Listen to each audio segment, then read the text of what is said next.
Je suis Philippe Gentil, maire de la petite commune de l'Isère rhodanienne de Saint-Maurice-l'Exil, donc 6400 habitants.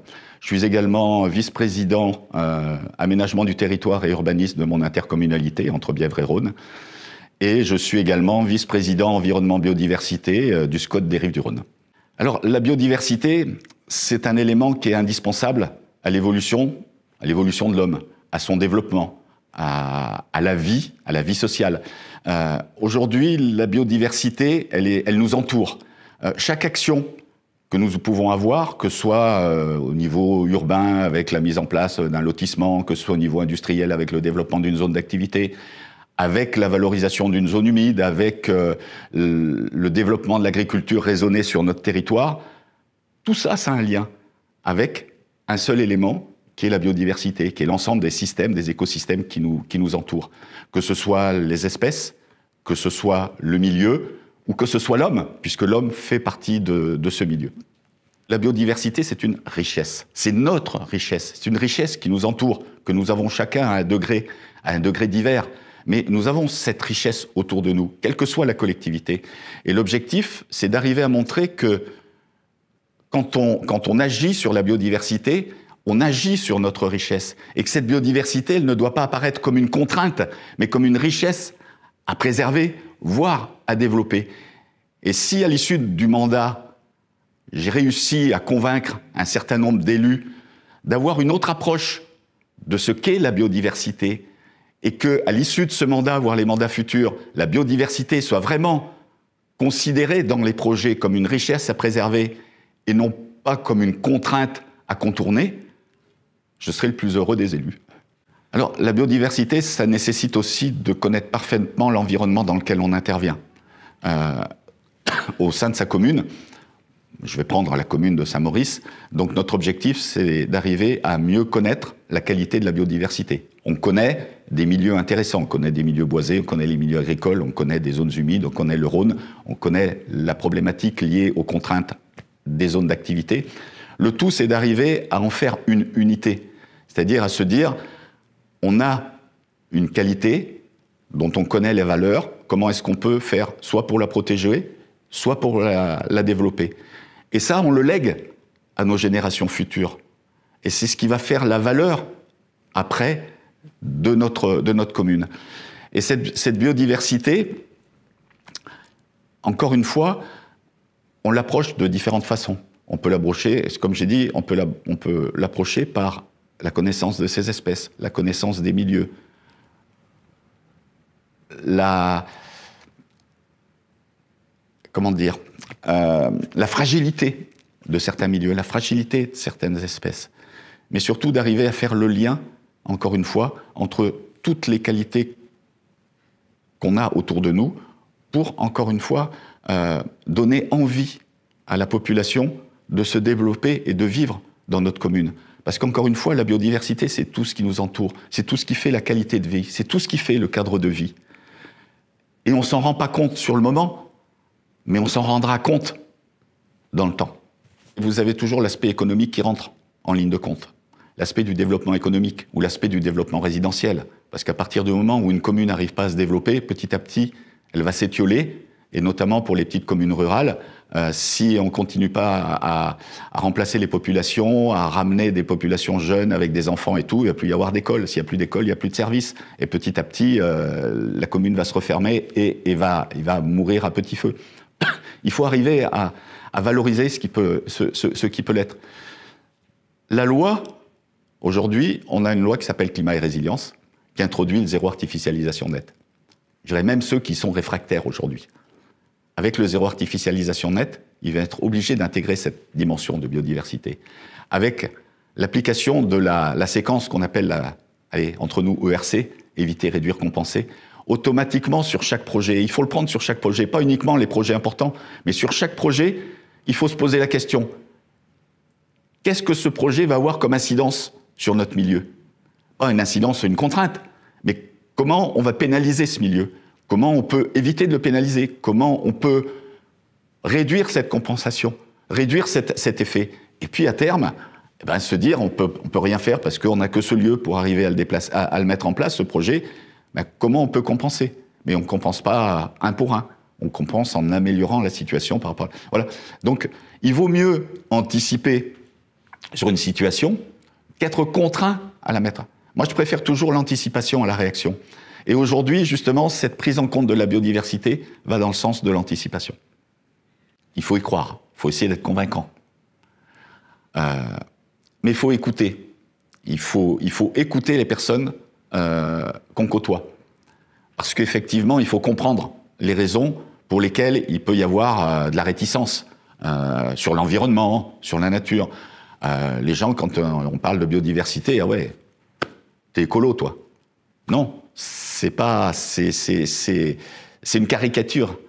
On n'est pas écolo parce qu'on parle de la biodiversité. On est responsable parce qu'on parle de la biodiversité. Ce qui est intéressant, c'est que sur notre territoire, c'est une mosaïque. C'est une mosaïque d'intérêts divergents, où on a de l'agriculture, on a de la viticulture, on a des parcs naturels, des réserves naturelles, des protections de biotopes. On a également le développement dans la vallée du Rhône d'une urbanisation contrôlée. Et on a également des zones industrielles, des zones d'activité qui sont référentes. Et de tout temps, on a eu cette mosaïque d'intérêts. Cette mosaïque d'intérêts qui peuvent apparaître comme divergents. Mais pourtant, quand on regarde la qualité du paysage, quand on regarde la qualité de notre territoire, que ce soit les industriels se sont dit, on a quand même un environnement intéressant. Comment on peut contribuer à le protéger, à le développer? Les environnementalistes, les protecteurs de la nature, se sont dit, on a un environnement intéressant. Mais si on ne travaille pas avec les industriels, si on ne travaille pas avec les urbains, si on ne travaille pas avec les nouveaux ruraux, on aura raté quelque chose, puisqu'on aura mal communiqué, on aura mal informé. Et ça ne peut pas être une construction individuelle. La construction du territoire, c'est automatiquement une construction multiple, une construction partagée, avec une communication partagée. Et c'est ce qui est mis en place, allez, on va dire, sur le territoire pratiquement depuis le début des années 80, où on a eu la réserve naturelle qui s'est mise en place, où il y a eu le parc naturel régional du Pilat, où il y a eu le centre d'observation de la nature de l'île du Beurre, et où les industriels, que ce soit les industriels sur la zone à Dicéo, à Saint-Clair, ou que ce soit sur la zone Osiris à Péage de Roussillon, ou la construction de la centrale avec EDF ou la Compagnie nationale du Rhône, tous se sont impliqués pour dire on est sur un territoire, on appartient à ce territoire, comment on peut développer une activité économique tout en ayant le minimum d'impact, voire une amélioration, voire une renaturation des milieux qui nous entourent. Voilà tout ce qui fait l'intérêt et tout ce qui fait l'intérêt pour lequel je m'investis pour faire passer ce message de la biodiversité. Parce qu'encore une fois, on a la chance de travailler ensemble au niveau du SCOT, on a la chance de s'écouter, on a la chance de se comprendre.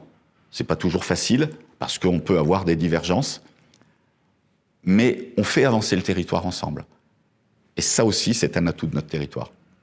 Je vous ai parlé du paysage, la mixité, la diversité du paysage, la mosaïque, comme j'aime à le dire, mais c'est une mosaïque d'intérêts divergents. Mais pour moi, la diversité fait la qualité. Voilà. Quand on a l'uniformité, il manque quelque chose. Là, on a vraiment une diversité, et encore une fois, il n'y a rien qui va consommer l'autre.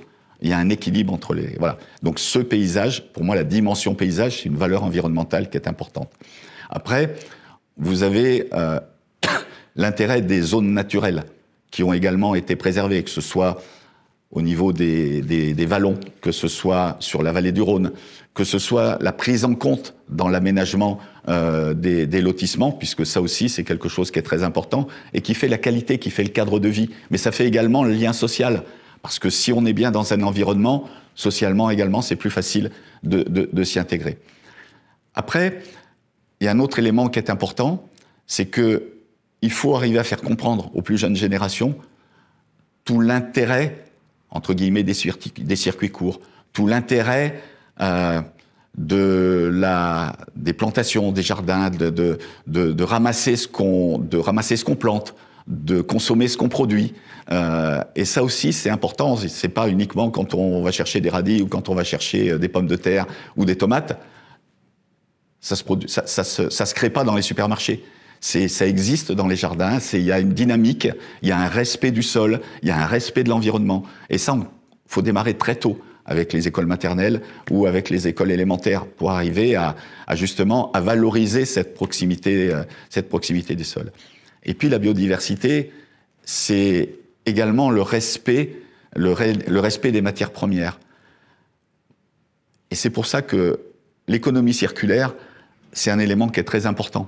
Et parce qu'on a montré au niveau du relais, ça montre également tout l'investissement sociétal, tout le projet de recyclage, tout le projet de valorisation de la matière sur un territoire cohérent, avec une durée dans le temps, avec une pérennité, puisque ça a été mis en place il y a plus de 10 ans, et on a des personnes qui ont plus de 5 ans d'ancienneté dans cette démarche, donc qui y croient. Et ça aussi, c'est important parce que ça montre que, outre l'implication sur la biodiversité, encore une fois, sur les espèces, sur le milieu, il y a une sensibilité, une notion importante sur la circularité, l'économie circulaire et le fait de moins consommer de matières premières, mais de redonner une seconde vie à un certain nombre de matériaux qu'on produit et qu'on utilise régulièrement. L'homme est au cœur de la biodiversité. Pour moi, l'homme est un des éléments de la biodiversité. Et l'homme doit se sentir bien. Et encore une fois, je vous ai parlé du lien social sur les lotissements. Au niveau du recyclage, ça permet aussi de remettre, je dirais, le pied à l'étrier de certaines personnes qui ont besoin de se réinsérer dans la société et qui ont besoin de retrouver un intérêt à leur vie. Se lever le matin, pourquoi faire? Et apprécier à terme ce qu'ils font et peut-être se servir d'un tremplin pour se réorienter dans la vie. Et c'est aussi ça qui est important et qu'on tenait à faire connaître comme une des valeurs du territoire, dans notre mosaïque, qui est celle, encore une fois, du lien social et de l'économie circulaire. Aux côtés, bien entendu, de tout ce qui est économie productive. Voilà. On a une économie résidentielle qui est importante et ça fait partie de cette économie-là. Ben, je dirais que c'est une réflexion par étapes. Moi, j'ai la chance d'être tombé dedans quand j'étais tout petit, puisque j'ai toujours été, mes études en partie ont été concernées par l'environnement et l'écologie. Donc pour moi, c'est plus facile de parler.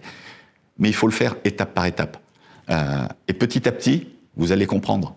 Vous allez comprendre la valeur de la biodiversité, la richesse de cette biodiversité et tout l'intérêt de la prendre en compte. Non pas comme une contrainte, mais réellement comme une valeur ajoutée à votre commune, à votre territoire. Et une fois que vous aurez fait cette démarche, ça sera beaucoup plus simple d'arriver à l'intégrer à l'amont des projets, et ça sera beaucoup moins pénalisant pour l'environnement, y compris humain, pas que écologique, et vous verrez que la vie sera bien meilleure.